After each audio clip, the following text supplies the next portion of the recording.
Hello, folks. Welcome back. This is Chris in Central Pennsylvania once again. And to all the naysayers, all the scamster, all the hucksters, all the liars, all the people trying to deceive South Africans who have expressed an interest in the U.S. refugee resettlement offered by President Donald Trump in his 7 February 2025 executive order, to you. All right, look, I'm not encouraging anyone to leave South Africa. I'm also not discouraging anyone, simply reporting factual information and letting you know what's going on. Now, I did a video recently after one of my viewers had gone for an interview, a preliminary interview at the U.S. Embassy in Hatfield.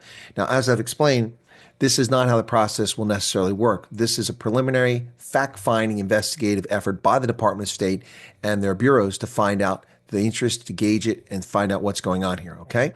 So now we know that the South African Chamber of Commerce USA, which has nothing to do with immigration to the U.S. or with refugee program or asylum or anything, but people flooded their servers with emails in the immediate aftermath of President Trump's announcement. And eventually they had 67,042 people on that list as primary heads of household who want to have information about this. So they went and turned this over to the U.S. government just a few days ago at our embassy in Hatfield.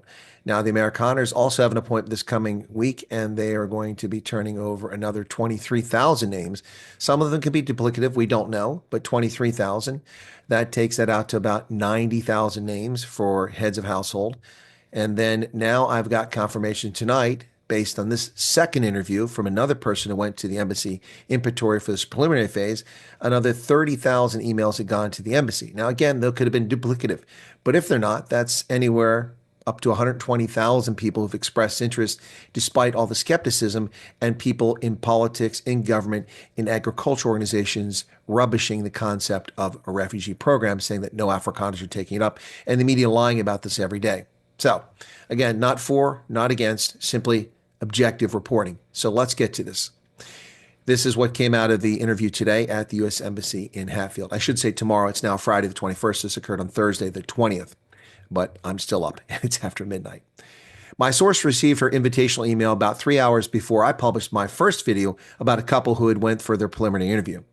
Now, she was very skeptical about whether the email was genuine because the letter came from the Bureau of Population, Refugees, and Migration. She didn't realize that this is the part of the State Department that actually handles refugee cases. Well, now she knows, as do the rest of you, if you're listening. Apparently, a lot of people don't listen when they watch my videos. The Bureau of Population, Refugees, and Migration, that's who she heard from. Now, her concern was that the letter came from a letterhead email address, U.S. Department of State, not the U.S. Embassy in Pretoria. Now, I have tried to explain to folks that the process is complicated and that the embassy is not the organization that will be handling the refugee interviews. They don't do that. They have day jobs, and they don't have any time to deal with 250,000 anxious Afrikaners.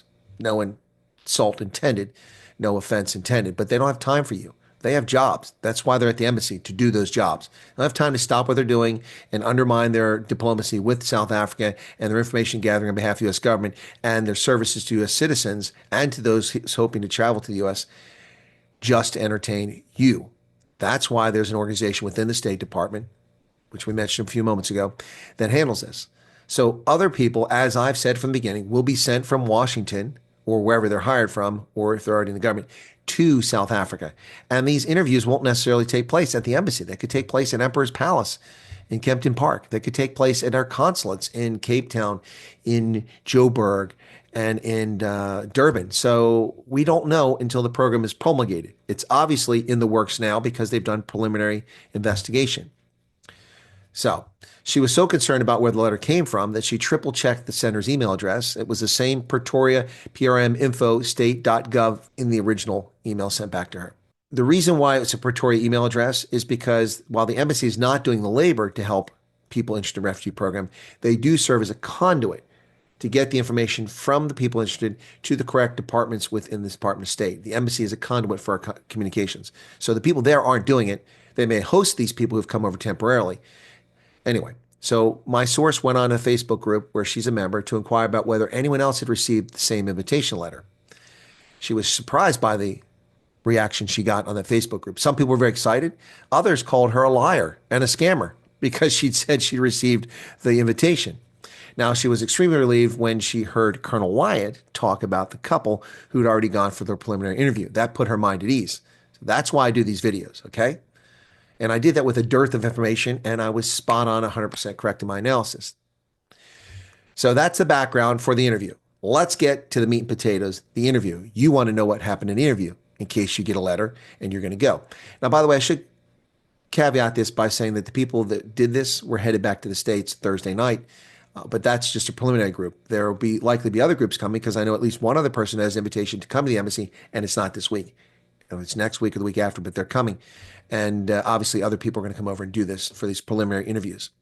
So the interview. The interviewers were representatives of the Bureau of Population, Refugees, and Migration, U.S. Department of State. And they were sent to South Africa just for this week's interviews. And they traveled back to the U.S. on Thursday night, the 20th of March, 2025.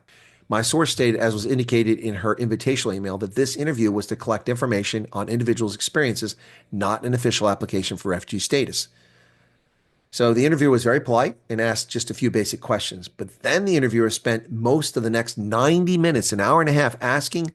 Now, that won't be a typical experience. If you get an interview for the program, you might not have a 90-minute interview, but you could.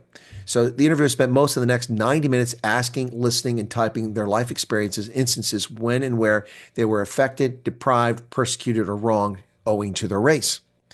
Now, the interview asked for a lot of details. Most of the focus were on those specific experiences. Now, my source was most likely chosen amongst all the emails that went for the information she supplied in her email, which told her family's experiences or their story. Now, apparently the interviewer had already read the information that my source previously submitted to the Department of State in that email and just wanted them to elaborate and discuss it. Folks, this is yet another very good sign that the program is being taken seriously. What I mean by this is that as an investigator, which I am, you do not bother to prepare for an interview if you're just going to go through the motions. If you take your job seriously, then you will have read all relevant material and found out about the person as much as possible before you sit down and talk to them. And obviously, this interviewer had done that. Now, apparently, based on what the interviewer told the interviewee, my source, the embassy had received more than 30,000 emails so far about this. Now, this despite the fact that people were rubbishing the State Department and saying that this isn't a real program. The interviewer informed them that the next expected email phone call could be from a Department of Homeland Security representative who works for the U.S. Refugee Admissions Program. So yet another one. Check my earlier videos. I talked about all these acronyms. U.S. Refugee Admissions Program. So we already talked about Homeland Security, State Department, the Embassy, Bureau of Population Refugees, and now another one. So you need to educate yourselves. Go back and watch my video and listen to the acronyms that I talk about, okay? A separate delegation will be sent from South Africa to Washington to do future interviews. Now, they were told they could expect a call or an email within days or in the coming weeks. And things could be moving faster now for everybody's consequence of their interview. So that's what happened. That's what we know. And I want to tell you once again that what you should know about this is that it means that they're taking the program seriously. It's in the works. For those people going, oh, 40 days, why is it taking so long? It's not taking long. How long did it take you to get your driver's license in South Africa? Have you got your passport yet? How long did it take? Some people get in a few days. Some people wait months for it. My passport last year took 7 weeks, and I had to pay extra and call them and got it moments before I got on a plane and barely made it to South Africa to cover the elections on May 29th last year. Got there the night before. Barely. Cost me a fortune because of late ticket booking. Anyway, this program is moving forward. Things are happening. You need to be patient. You need to be calm. And I suggest you go to my Substack, which will be listed below this video. Click on that, or just go to and that'll take you to the key videos talking about this. Or you can simply go on my channel to the Trump U.S. refugee offer playlist, and it has all the videos on there. And then go through them. Start with the 14 frequently asked questions, and then go to the emissions, and then the background checks and the finance, and continue on watching all the videos. Most of your questions be answered. You should be put at ease. Again, I don't understand why people in my previous video got from it, well, I've been stabbed, so I guess I'm screwed. No one said anything about being stabbed. It was a requirement to go. Stop reading into things. Stop being Karens. Too many Karens are watching my video and not paying attention. Please listen to what's said. Don't make some crisis up in your head that's not existent, okay? The program's underway. These are preliminary investigations. If you're not getting called in, stop panicking. They're not calling 30,000 people and interview them. They're testing the waters to roll out this program. Trust me. You're going to be much happier that they took the time to do it right rather than dick the whole thing up from the very beginning, okay? If you start this program and you screw it up, it's hard to recover. It has to be done properly. And as I've mentioned over and over and over again, this is unusual. This is in-country refugee status. Not one of you is legally a refugee to come to America.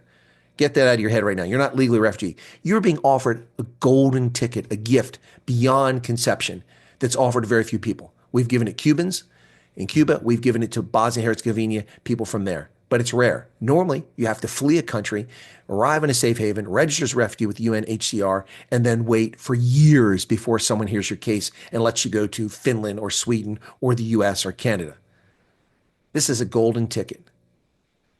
And if you can't be patient, then I don't know what to tell you. Because you want to immigrate to America, it could take you 7 to 10 years to get here and get a green card. Who knows how long this will take, but it won't take 7 to 10 years. All right, there you have it, folks. That's an update for the second person who's gone to the U.S. Embassy in Hatfield for an interview under this proposed U.S. refugee resettlement program for Afrikaners, whatever the heck that will be. All right, I hope that was helpful, informative, and helps you ease your mind.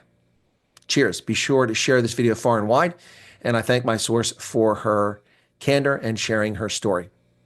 God bless and have a good day.